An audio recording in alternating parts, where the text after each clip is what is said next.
Hello viewers, నేను మీ Lakshmi. Welcome to lucky Godavari రుచులు.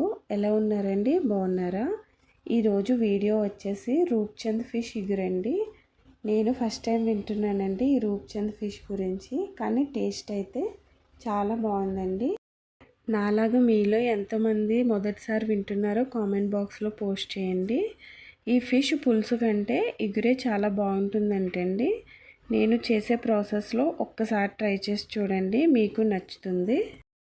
మరి ఎలా తయారు చేసుకోవాలో చూద్దాం రండి. ముందుగా శుభ్రం చేసుకున్న ఫిష్ని తీసుకొని దాంట్లో చిటికెడు పసుపు, రుచికి సరిపడినంత సాల్ట్, 3 టేబుల్ స్పూన్ కారం వేసుకొని 1 టేబుల్ స్పూన్ అల్లం వెల్లుల్లి పేస్ట్ కూడా వేసుకొని బాగా కలుపుకొని పక్కన పెట్టుకోవాలి.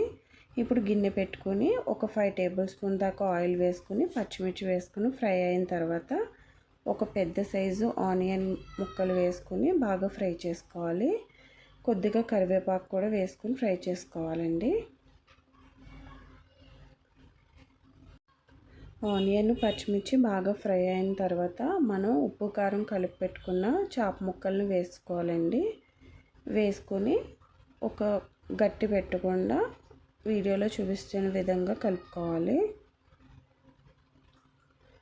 అలా మొత్తం అంతా కలుపుకొని మనం మూత పెట్టుకొని ఒక 10 మినిట్స్ లో ఫ్లేమ్లో కుక్ చేసుకోవాలి. ఇప్పుడు మసాలా తయారు చేసుకోవడానికి ఒక స్పూన్ జీలకర్ర, ఒక 4 లవంగాలు, చిన్న దాల్చిన చెక్క, ఒక స్పూన్ ధనియాలు వేసుకొని పౌడర్ చేసుకోవాలండి.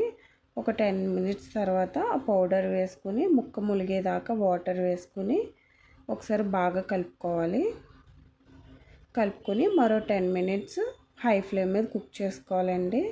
10 మినిట్స్ తర్వాత కొత్తిమీర జల్లుకొని ఒక 2 మినిట్స్ మూత పెట్టుకొని కుక్ చేసుకుంటే అంతేనండి, ఎంతో టేస్టీ రూప్చంద్ ఇగురు రెడీ అండి. నచ్చితే కనుక తప్పకుండా ట్రై చేయండి. వీడియో కనుక నచ్చినట్లయితే లైక్ చేయండి, షేర్ చేయండి, సబ్స్క్రైబ్ చేసుకోండి. Bye viewers.